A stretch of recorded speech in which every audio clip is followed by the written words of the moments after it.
Joe Biden cries for unity, but he's the most divisive president in American history. Divisive and weak. That's the topic of today's Bold and Blunt. And I'm your host, Cheryl Chumley, giving you a Christian conservative look at today's news, politics, culture, and events. Joe Biden at National Prayer Breakfast. McCarthy and I will treat each other with respect, Biden says, according to a headline in The Hill in reference to Speaker Kevin McCarthy. Let's just sort of kind of join hands again a little bit, Biden said at the annual National Prayer Breakfast on Capitol Hill, held Thursday, February 2nd. Well, isn't that nice? Can't we all just get along? Before we get into more of that, I want to quickly mention if you like Bold and Blunt, you can get Bold and Blunt at A, WashingtonTimes.com, B, Edify.app, the online platform for faith-based podcasts, or C, wherever you get podcasts, wherever fine podcasts are offered. I would go with A, WashingtonTimes.com. Go there, find my name hyperlinked, click on it, scroll to the bottom of my commentary, and there you will find another link that will take you to a sign-up page for my 3 times a week newsletter. Monday, Wednesday, Fridays, it comes out right to your email box. You'll get all my commentaries that I write all day, all week long at the Washington Times, as well as my twice weekly Bold and Blunt podcasts. Back to Joe Biden, united the nation with prayer. Kind of a interesting combination for a Catholic who favors abortion, but hey, that's how this president rolls. Let's just sort of kind of join hands again a little bit, he says, according to The Hill, at this prayer breakfast. Let's start treating each other with respect. That's what Kevin and I are going to do. Kevin, first name basis with the Speaker of the House. Not a joke, the president added, The Hill wrote. We had a good meeting yesterday. I think we got to do it across the board. It doesn't mean we're going to agree and fight like hell, but let's treat each other with respect, he said. That is such a interesting perspective, isn't it? And you never hear that from Joe Biden, right? You never hear Joe Biden call for unity. Oh, well, wait a minute. February 4th, 2021, News Nation headline, Prayer Breakfast gives Biden fresh chance to call for unity. Isn't that interesting? President Joe Biden at this prayer breakfast, at this 2021 National Prayer Breakfast, called for unity in remarks at the National Prayer Breakfast. The nation's second Catholic president appeared in a taped video because of the coronavirus, you see, reflecting on the growing coronavirus death toll in the country, calling for racial justice, calling on address of the climate crisis and so forth, and the violent assault on the U.S. Capitol. I paraphrase from this piece.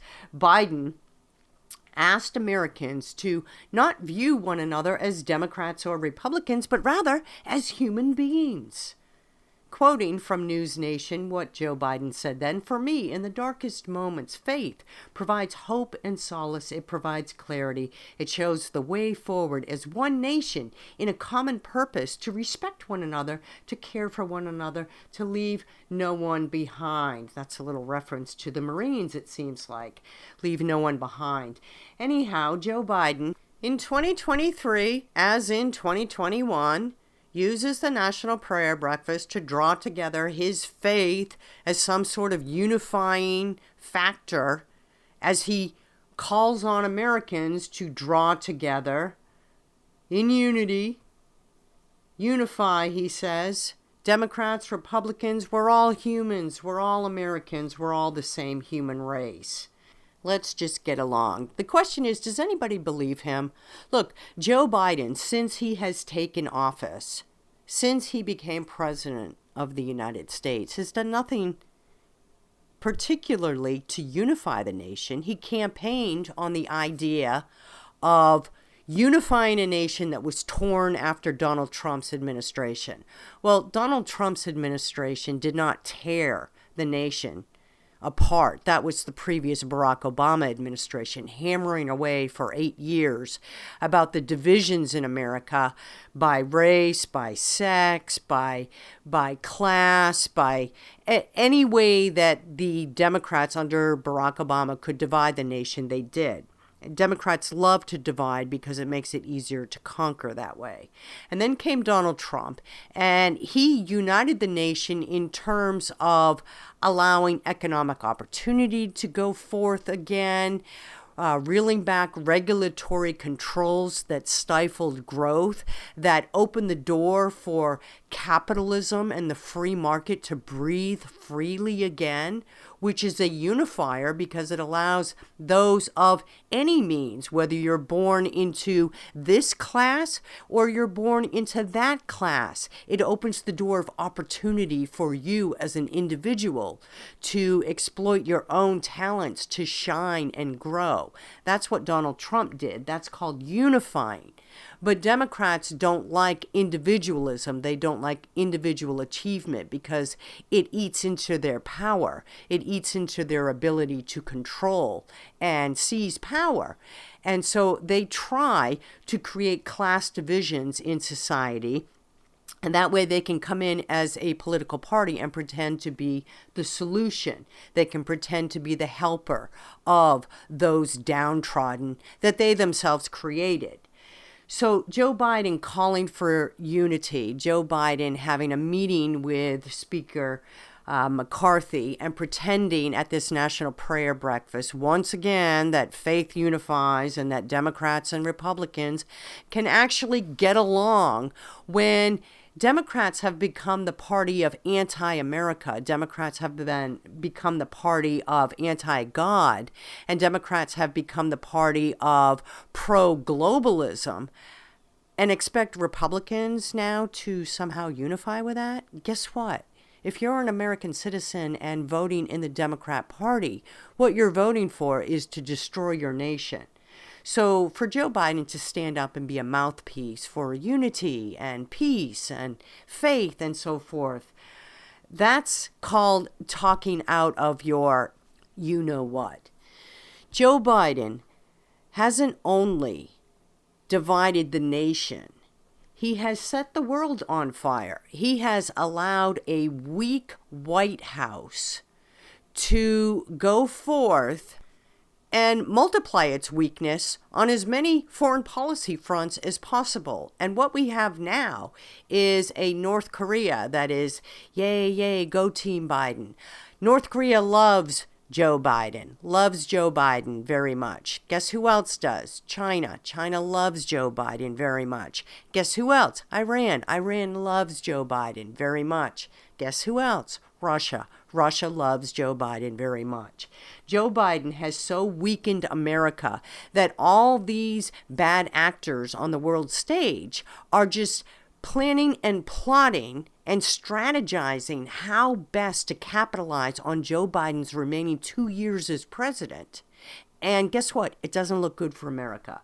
Perilous times. That is the phrase that comes to mind. Dangerous times. Another phrase that comes to mind. Shaking in our boots times. Yes, that would be something that is an apt descriptor of the last 2 years of Joe Biden's administration. And I have a guest today who spends time in both the nonfiction and fiction world of the media. He is a best-selling author. He is also the editor-in-chief of a news organization in Israel, allisrael.com. His works of fiction have caught the attention of some of the world's most influential leaders. Who, you might ask? Well, former Secretary of State Mike Pompeo, former Vice President Mike Pence, former President George W. Bush. There are a whole host of readers, not just in America, but around the world, in the Muslim world as well, who count themselves among his avid readers and followers. And one more quick mention, he founded the Joshua Fund in 2006, which is a nonprofit organization that mobilizes Christians to bless Israel. He himself lives in Israel right now. He has a dual citizenship, America and Israel. And his name, if you haven't guessed it yet, Joel Rosenberg. Joel, thank you so much for being on Bold and Blonde. It's really great to have you here. Well, I appreciate it. I'm sorry I missed you when you were here in Jerusalem, but absolutely great to be on your podcast. Well, hopefully we can touch base either when you're in the States or when I return to Israel, hopefully one day, and we can sit down and have that cup of coffee. That would be great. But I would love that. I should be in the States in May. I've got a new political thriller coming out, The Libyan Diversion, 16. So hopefully I'll come through D.C. That would be great. You know, I wanted to mention that you just have book after book after book that comes out, both fiction and nonfiction, which you're one of the most prolific writers in the world, it seems like, and your books always do so well. So congratulations on that. Well, I appreciate it.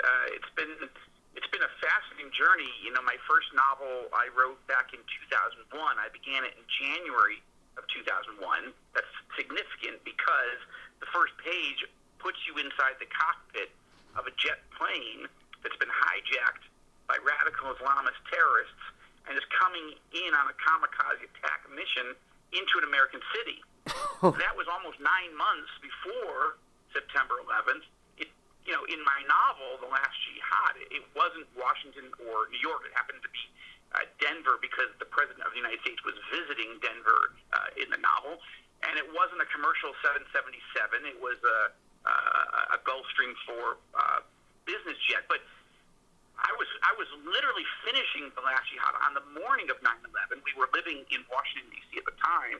And the arc of the story starts with that kamikaze attack and leads to an American president declaring war on Saddam Hussein to remove him from power. So that was the craziest year. That was my first novel, my first political thriller. Nobody knew who I was. And when the book came out the next year, people thought, what is this? Nobody had ever written a novel like that. And that was, it became number one on Amazon, 11 weeks on the New York Times bestseller list. I did 160 radio, TV, and print interviews, and suddenly I had a new career. Well, yeah, profit, I would say, right? People said that. I say I'm not a psychic. I'm not a clairvoyant. I'm not looking into a crystal ball. I'm studying what bad guys say. I actually study what the most evil people in the world say, what they believe. Then I believe that that's what they really want to do. A lot of people in Washington, in the intelligence community, in the foreign policy community, certainly in the White House, too often, not always, they actually don't believe what our enemies say they're going to do. So I studied bin Laden, and I thought, what if he actually did what he says he's going to do? Or, I studied ISIS.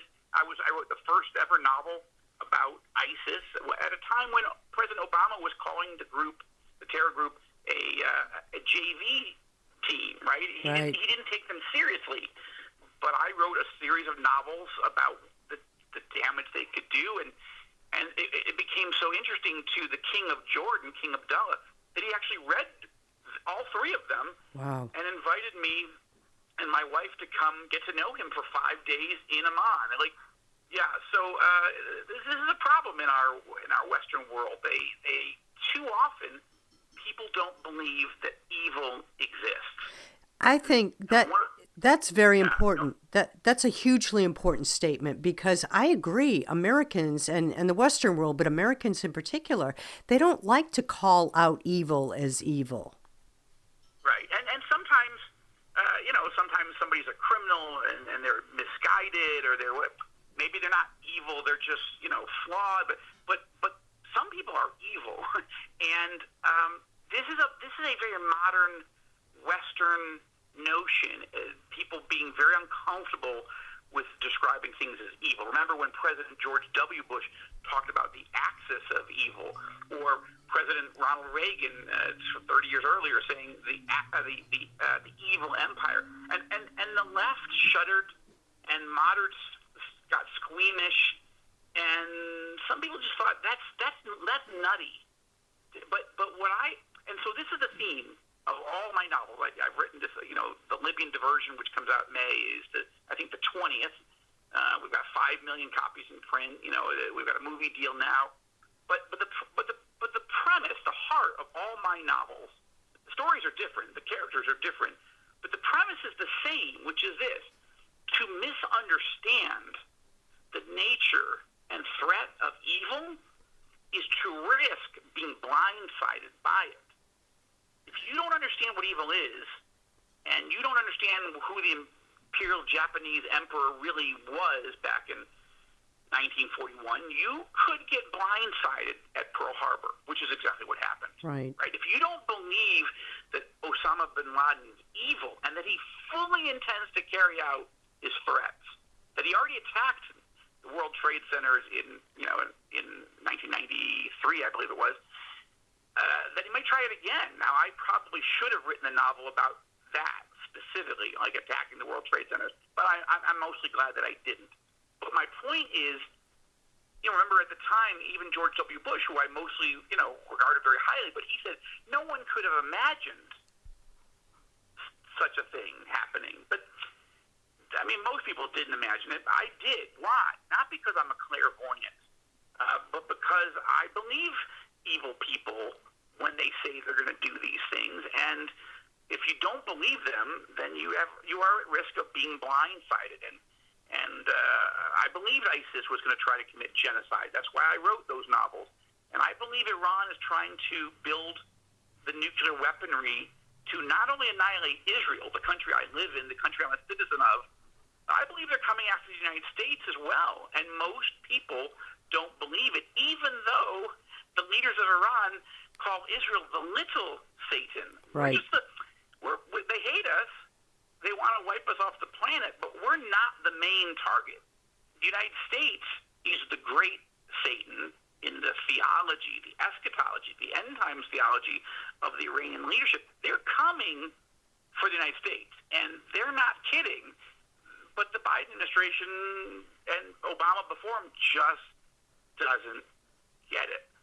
There's so much there to talk about. And, I hadn't intended specifically about talking about all your fiction endeavors, but you raise a very good point about the tendency of the Western world to ignore evil and not pay attention to what leaders say. Look at America with China right now. China gave plenty of warnings about its intent to take over the world and dominate, and America has fallen asleep at that wheel.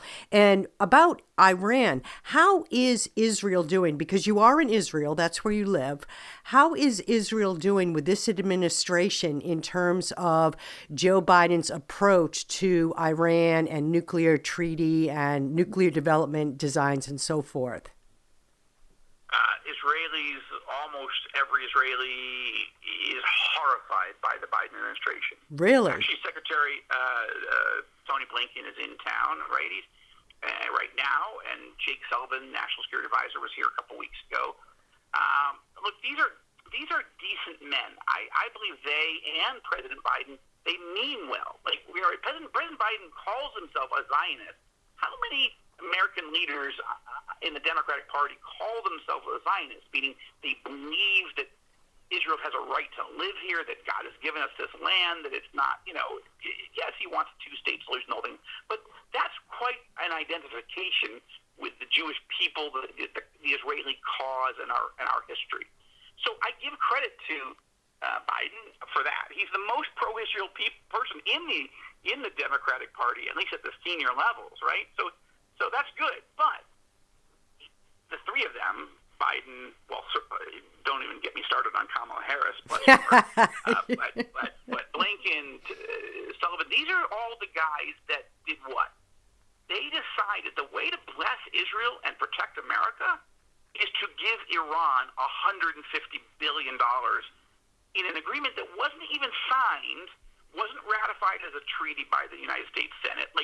Right. But put Iran's leadership, this evil regime, on the road to building nuclear weapons with American cash.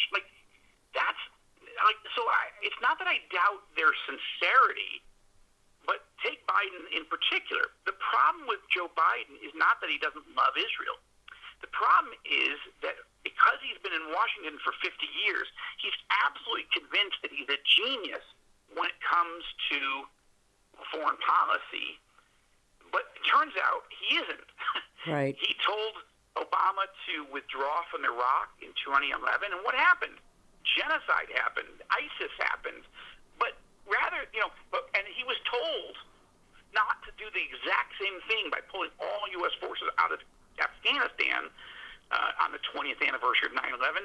He was told, don't pull the last stick out of the Jenga game. But he thinks he's a genius, so he pulled the Jenga stick out, and the whole thing collapsed. That is so incompetence fused with hubris is a very dangerous cocktail, Cheryl. And we're watching someone who every Israeli thinks this guy doesn't know what he's doing. He loves us. He's not hostile to us like Obama was, but Israelis would take Donald Trump back in a heartbeat. I'm not getting into the whole 2020 election. I'm just saying nobody here expected Trump to be good, but he turned out to be great. And it for Israel, and I would say for America. I'm a dual U.S. Israeli citizen.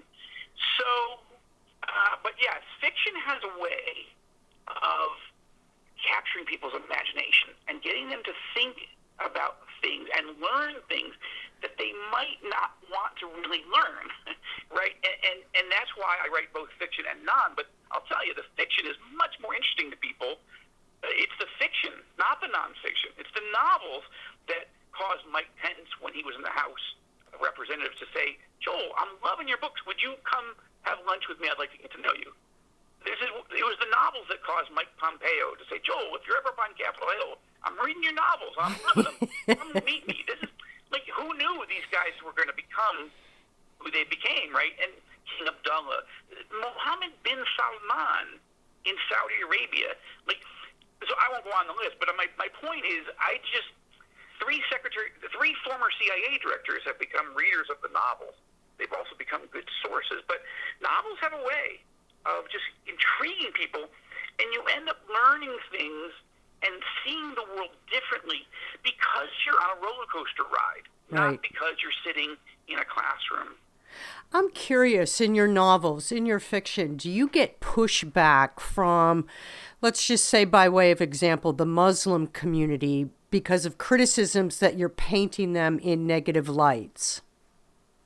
That's a great question, and the answer is 100% no. And the reason is because I have evil radical Islamists and apocalyptic Islamists in my book, but I also have Muslims who are decent, law-abiding citizens. Now, as an evangelical, I disagree with them theologically, but I'm very happy that that most Muslims are peaceful, and I have both type of characters in my books, and that has opened up a door. Like the King Abdullah of Jordan, right? He's a direct descendant of the Prophet Muhammad. He never would have invited my wife and me to come to the palace and spend 5 days with him and his national team, his senior team, if he thought that I hated Muslims or that I was treating them unfairly. In fact, his case to me was the people who think that radical Islamism is not a thing, they're wrong. He told me, we're in a battle for the soul of Islam. And the vast majority of Muslims hate this type of violent, evil, wicked behavior. But we have to stop them. We need the Americans' help. We need Israel's help. We need the help of others. But we have to mobilize the Muslim people against these lunatics, these evil people, because otherwise they're going to destroy us all. I'll give you another example. When I'm the first Israeli citizen and the first Christian ever to be invited to meet with Mohammed bin Salman, the very controversial but very consequential leader of Saudi Arabia. Let me qualify that. I'm the first Israeli ever that was publicly meeting with MBS, meaning the palace put out photos. Right. Obviously, he's met with Netanyahu and our Mossad Mossad chief and so forth. So there's a few others. I'm not the only one. But my point is, that's not normal for the Saudis. So he never would have done it if he thought, as the ruler of Mecca and Medina, that I hate Muslims. I don't. And once, moreover, I asked him, let me ask you a question, Your Royal Highness, about another Muslim, the supreme leader of Iran, Ali Khamenei. How do you regard him? And he says, the supreme leader of Iran, Joel, is the new Hitler. Okay, wow. Now so I'm like, I agree with you about that. Like, so this is what's happening. I'm meeting with President El-Sisi in Egypt, Mohammed bin Zayed, the president of the United Arab Emirates, the leaders of Bahrain, the foreign minister of Morocco. So I'm meeting with leaders all over the Arab Muslim world, from Saudi Arabia, Bahrain, the United Arab Emirates, President El-Sisi in Egypt. I've met with him 4 times. Morocco's foreign minister just invited me to come last summer for several days. Why? Several reasons, but the main reason is they don't think of me as an enemy of Islam or, hating Arabs or Muslims. They see me as someone who, through my novels and through my reporting as a journalist and my nonfiction work, is actually explaining to Americans and others what really is happening in this part of the world, what matters, why it matters, and I, to use a baseball analogy, I call the balls and strikes the way I see it. I don't, if Mohammed bin Salman in Saudi Arabia has done some horrible things, but he's done some amazing things. He is transforming Saudi Arabia so dramatically. Yes. This is what we wanted, we prayed for decades.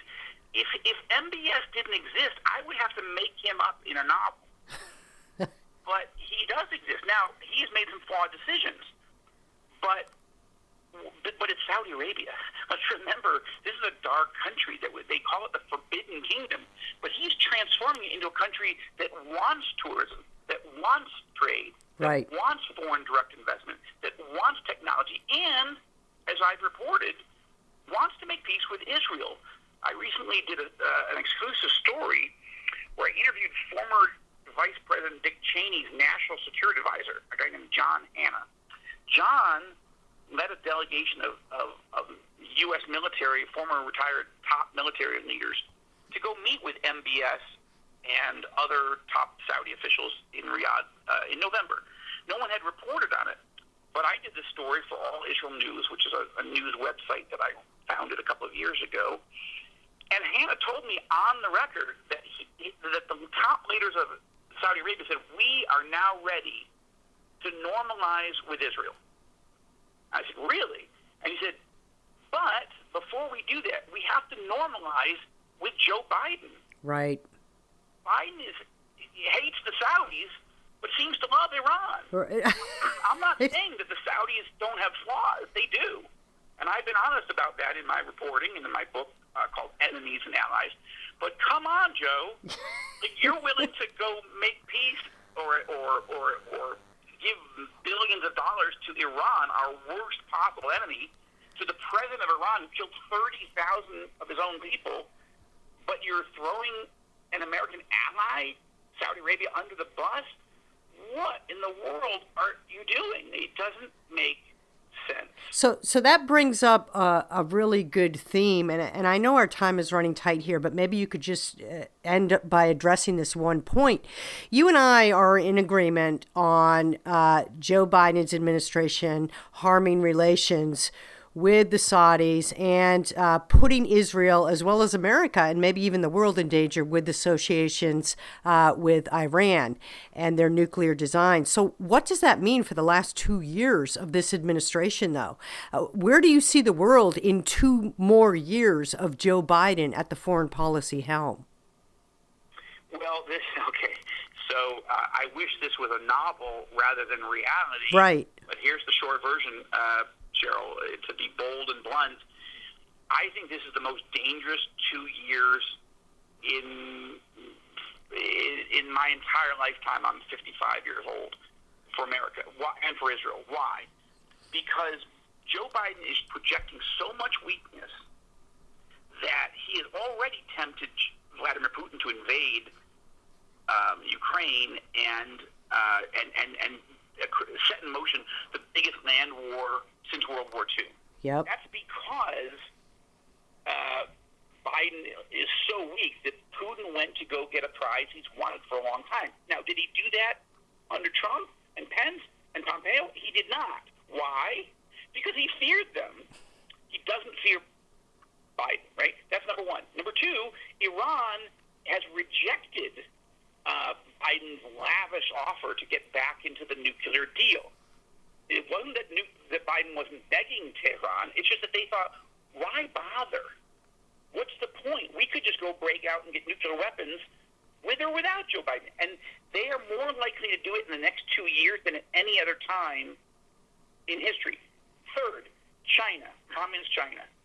They are calculating, should we just go get Taiwan right now? Like, who's going to stop us? Joe freaking Biden?